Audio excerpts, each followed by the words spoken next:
We have the one and only, Jad Kiwan, co-founder of EcomSwap, who is coming to us right now. A Dubai-based boutique M&A advisory for ecom founders, launched in 2023. They've been building, scaling D2C brands for many years. They have now acquired a portfolio of brands themselves and turning that operator experience into a brokerage and doing a lot of deals, man. I think they've done like over 100 deals. If you want to sell your ecom biz someday, methinks this is one of the guys you want to be talking to and hearing from. We must welcome it inside of the show right now. Everybody, welcome Jad Kiwan inside of here. Get in here. Good afternoon, guys. Absolute pleasure to be here. Absolutely. We appreciate you joining us, brother. Tell us, you're in Dubai right now? Is that right? I am in Dubai right now, exactly. Well, let's go. Man, it's what time is it over there, brother? Is it like 11 o'clock at night? It's 9:45 to be exact. Wow. Whoa. Man. Hey, that's sacrificing and making the time to get on here, Jad. We appreciate that. Jad, man, I would love if you would just start out here, give people context, man, for yourself and what EcomSwap does. A little origin story for us. I mean, everybody who's in ecom and building a brand, they want to sell someday, or maybe they want to hold on to it forever. But methinks there's a lot of us who'd like a significant check at the end of this rainbow. Man, I'd love you to just back up and give us some origin story on you and EcomSwap. Absolutely, I would love to. So my name is Jad. I'm the co-founder of EcomSwap. Essentially, my background's in D2C, as you said. So I started off e-commerce maybe seven years ago or so. We started off building our brands. We exited a couple of our brands as well, and we saw, we saw a gap in the market in terms of how the process is, the education around the topic, and we saw that this is something that we genuinely enjoy doing for ourselves. Exiting our brands, we enjoyed the process. It happened very organically in the sense that we started helping people around us. When I say we, it's my business partner and myself. Who we've been through the journey, the whole journey together, in the sense that we did ecom, and now 7 years later we're still building. And yeah, that's basically, we started off exiting brands for people around us, because we naturally had a pretty solid network in the space. And we also, we travel quite a lot. We had quite a few connections as well on the buy side. So we said, hey, let's continue doing this. And essentially 3.5 years ago or so, we said, hey, let's go full in on EcomSwap. And we've essentially built an advisory platform where we've, as you said, done over 100 transactions. And we now have very solid buyer base. We've built a team here in Dubai. The team's not here behind me now because it's a little bit later, so they went home. But yeah, that's essentially the process. I mean, for us, most of the deals we do are in the US or in the EU. So regardless, we're pretty open to, I mean, you have to stay, we're used to the time zones.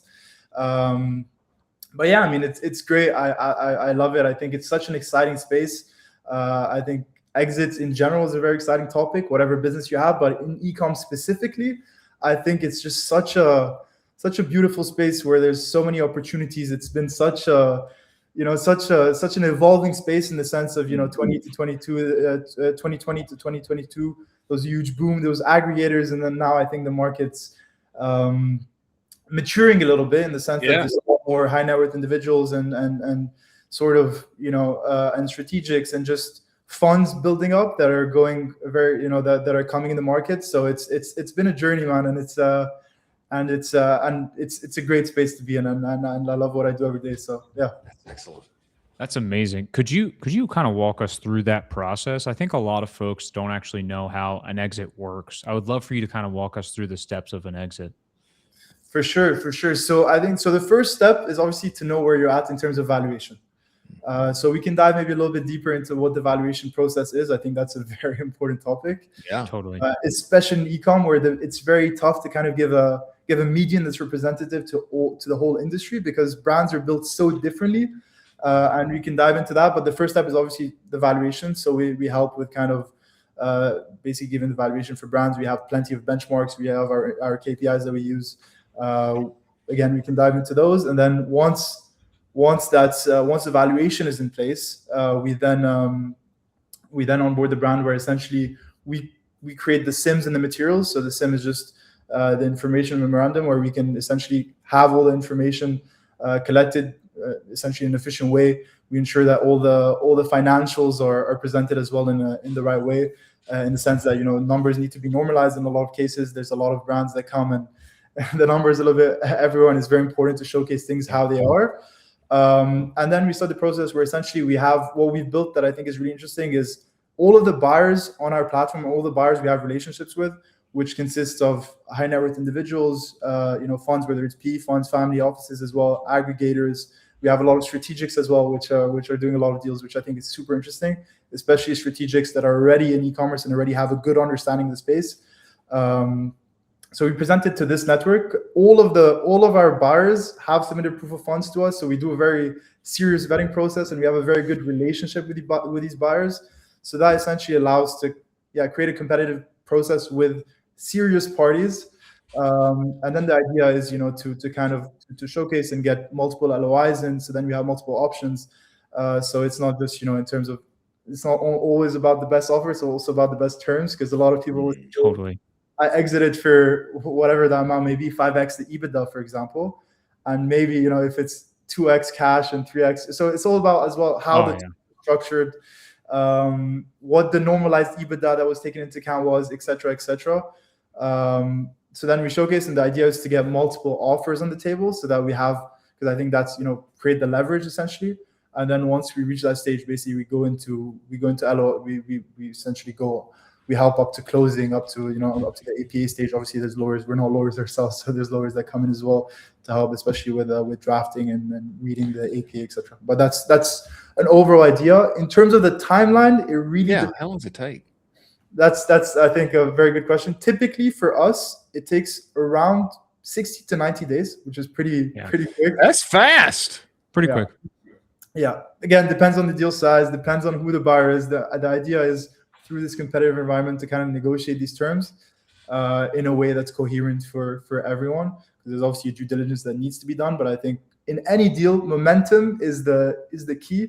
So you want to make sure that once you do start presenting to the right parties, you have a momentum that's there and that maintains, and that you have and that you're going through things efficiently, because, you know, I'm sure if you speak with people in the space, there's a lot of, I'd say, horror stories in the sense of, you know, people that go through, I don't know, buyer that's not too serious, and then the process ends up taking 3 months, 6 months, 9 months, and then the buyer pulls out, or the buyer comes in and kind of renegotiates the offer because you're now stuck into a wall. So that's why I think when you lose the momentum, it's a huge risk and liability to the deal in most cases. So that's what we really try to do, in the sense that, you know, we want to make sure the leverage there and maintains there. Time kills all deals. Exactly. Right on. Tell me this, Jad. And I know it's different with every brand, different categories, different factors. But you know, I mean, give me some general multiples. You know, how you're calculating that, and then man, how can people juice that thing up? How can they make it look like, hey, I got a real winner here. I can now show you that because this factor I've been working on, et cetera. What does that look like?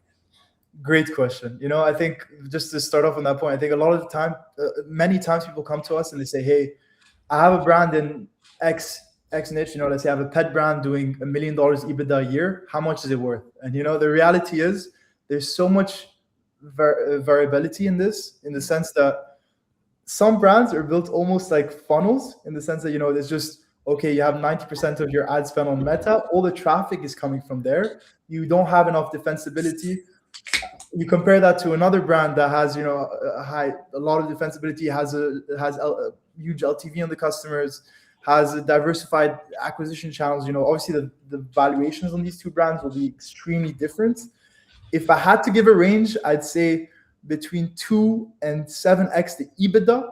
But again, this varies a lot, and it depends on the terms. It depends on many things. But yeah, and in terms of the factors that we look at, and I think this is really important, because I think there's a huge lack of education on the topic. But definitely, you know, what's the year-over-year growth? What's the, you know, what sort of trends are there in the brand? Is there any variability, in the sense that if your brand does 80% of their revenue or or EBITDA, let's say during Q4, obviously that's a huge risk because it's when are we going to time it to market? Is there a way to make it so that the brand is more consistent throughout time and has a consistent growth? You don't want to have too many ups and downs. I think obviously the LTV is super important as well. What's the LTV of your customers? And then some people think of subscriptions, which is definitely the way to go, but then it needs to be like sustainable subscriptions in the sense that you can have subscriptions but then have a churn that's at 30%, because then there's something off, and that's more of a red flag than more of a liability than an asset in that end, right? Totally. So I think that's another one. Definitely diversification and acquisition channels. We see so many brands today that come to us. This is a big point. This is a big point. It's crazy because brands that are doing 7 figures a month, for example, that don't have Amazon, and that's like, and they don't not have it because they purposely chose to keep their main channel D2C. It's just in the sense that a lot of the times I feel like a lot of founders focus so much on like what they know that they don't want to get outside their comfort zone, and they kind of say, okay, they push it. So diversifying your acquisition channels is so important, because if you're dependent on one acquisition channel, the amount of risk is, let's say Meta, because that's the one where most brands are somewhat consolidated. Somewhat, tomorrow you're running on Meta, you have the CPM goes up, whatever happens, your brand can go to your brand can just go in such heavy decline that it's when you take that into consideration, it's hard for a buyer to come in if that's your sole acquisition channel, and there's no to come in and say I'm going to view X amount of years, because you don't see the brand being there in X amount of years. Potentially it's not there anymore. So I think that's a massive point that I think is one of the biggest ones that people don't work on enough. And I think as well, like just community around the brand as well, like how sustainable is the community? A lot of people, they just post about the brand, but for example, let's say you have a beauty brand, can you get ambassadors? What can you do to actually create a brand that's identifiable and that's here to stay, and that you can see still being here in 5 years? I think that's the question people should really be asking themselves. And I think when you start making decisions with that in mind, it's a complete game changer, and it's going to help you. It's going to help you in terms of your brand's going to perform better, but as well, it's going to also, of course, affect the valuation. And that's, brand ambassadors, creating content that's actually genuinely around the brand. Let's say you have a skincare brand, maybe there's genuine skincare, just think outside the box. I think, we have brands. Can you create events? We have, there's a couple of brands that have done this, that are doing really well with this.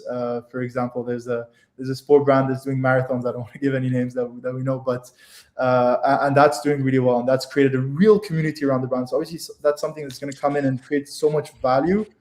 And then there's a couple others, like IP and defensibility. What's your moat? Can you get patents? Totally. Can you get trademarks around anything? How defensible is your brand? If tomorrow anyone can come in and just whatever it is, like just spend more than you in Meta, angles and take over, it's going to be harder to justify for buyers putting in X amount of risk. So that's as well one of them. And then this makes me want to start a brand again. That's what it does. This makes me want to start a brand again, doesn't it? Does it make you want to? It does. Yeah, it makes me excited again. I'd love to dive in a little bit with I've heard a crazy stat on the percentage of businesses that are listed with you guys that actually end up selling. Could you talk me a little bit about that, and what's the reason that brands actually don't end up selling? Great question. So for us, so we vet the deals that we bring in the sense that we want to ensure that if we're pushing something a lot, like on multiple sides, like ensuring that the asking price is, we want to make sure obviously you're getting something that's attractive, but if it's something that's completely uncorrelated to the market and there's a 20% or 0% chance of selling because there's too much opportunity cost, it's not worth it. So we really vet the deals in the sense that we want to make sure that they're deals that are going to sell. And when we onboard someone, we don't want to waste their time or ours as well. So first of all, there's a good vetting process there. And then in terms of why, I think we have LOIs and offers coming in for every deal that we bring on. Why deals might not close, I think that's one of the things with ecom, right? Sometimes something happens out of the blue and there's a slight variation.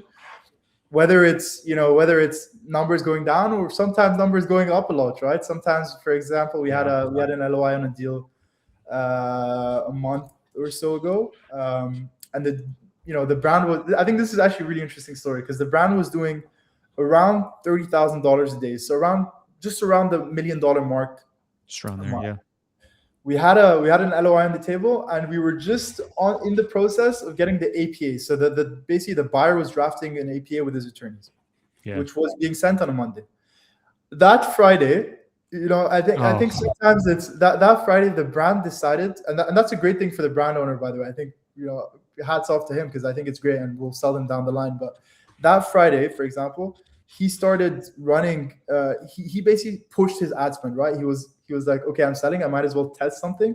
And he went in that weekend from $30,000 a day to $100,000 a day. So sometimes it can be in both ways, right? Where sometimes things go in decline, but sometimes as well people are about to sell, and then there's a declick as well, where they're like, okay, let me just try this out. I might as well now. And sometimes we've seen that, quite a few times where essentially a seller, just because they're about to sell, they take more drastic and more emotional responsibility, which they should theoretically be taking whilst we're handling the business regardless of sale. But I think that's the lesson there that I think is interesting, is regardless of selling, right, is I think a lot of brand owners just get too comfortable and don't try pushing at the right moments. And they definitely should, right? There's so many, I go from the principle that there's a lot of the times people are working on certain tasks that are maybe repetitive or don't have the opportunity to give you to give you massive, like 100 or 200% change. And they should, and they don't do that because they're stuck in the day-to-day. So I think it's always important to take a step back and actually see what changes can I implement that will make a massive difference in the business. And I think if people actually reflect that way and put things in place that way, there would be, we see it every day, right? But there would be a lot of more success stories and a lot more skill in certain brands. Brands got to take more risk. I totally agree. Tell me this, Jad. If I'm brand owner, and let's say I'm making more than $5 million a year. I'm somewhere. Am I back? Well, I don't know what happened. I don't know what happened. I don't know what happened. I'm here. My ears are all yours. If I'm brand owner and I'm thinking about, like, I want an exit, I do. What's the first step? What's the first step I need to take? Like right now, is it looking at my financials? Is it talking to you? Is it evaluating something in house, making sure my books are in order? Like, what's the first step I need to take? Great question. I think you should always know where you're at, right? You're building an asset. You're the goal between building a brand. It should be at some point to exit, because that's it's the most, one of, if not the most important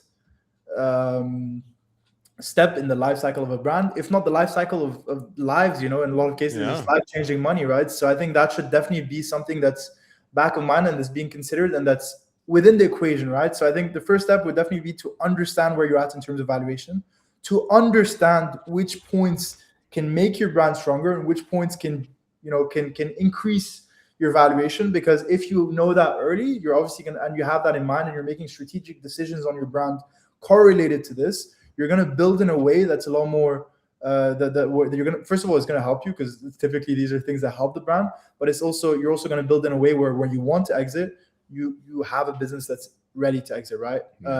There's no time frame where that should be. I would say maybe 6 months is a good time to start. The earlier the better.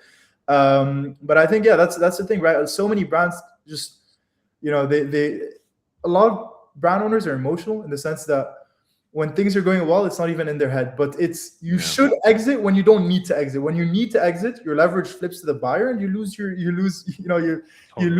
edge. So you should always have that in mind, and kind of have an idea of where you're at in terms of your brand value and what you can work on. I think that's non-negotiable. Every brand owner should be doing that from day one, because there's always something that can happen.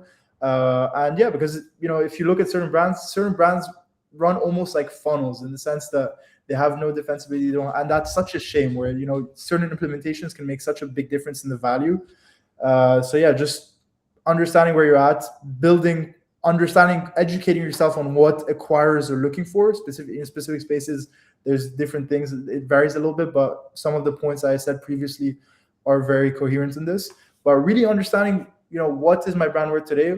What am I building towards? Having goals and sticking to those, I think, is very useful. And yeah, just thinking long term is super important, and that's what I would say. I love Jad, as we appreciate you making the time and joining us. If somebody wants to talk to you, man, where do they find you? Where do they get involved with EcomSwap? What does that look like? Yeah, so we have, I think on EcomSwap is the best way. We also have a valuation calculator on there, which I think is super useful, right? So if someone wants to just curious to kind of know what their brand's worth, they can always do a valuation. We have, so they can just go on our website. There's a valuation calculator on there, which I think is super useful. And then we can always book in a call. We're always happy as well to help. If someone wants to know their KPIs, we just, the reason I joined this business, and we built a pretty serious team as well, because I don't have any financial background or anything, but what we've built and done is we've brought in investment bankers, we brought in actual people from the space to kind of compensate, so that we have both, the e-commerce aspect on things, so that, I'm here to kind of understand the space. We built everything, and also the financial side, so that on these processes, on these valuations, on things are done in a way where the process is led very efficiently. So that's why we've built a team where we have 3 advisors right now, where we're racking up, that are able to handle these deals. So to answer shortly, valuation calculator is probably the best way. You go on our website, you go on the valuation calculator, you do that, and then we'll probably reach out. And if it's now, we'll discuss. If it's down the line, we'll discuss. But we're here to give a valuation or to help and see if we're able to help. Awesome. EcomSwap.io. Jad, we appreciate you making the time to join us, brother. We look forward to talking to you again, man. Thank you. Absolutely. Thank you. Let's keep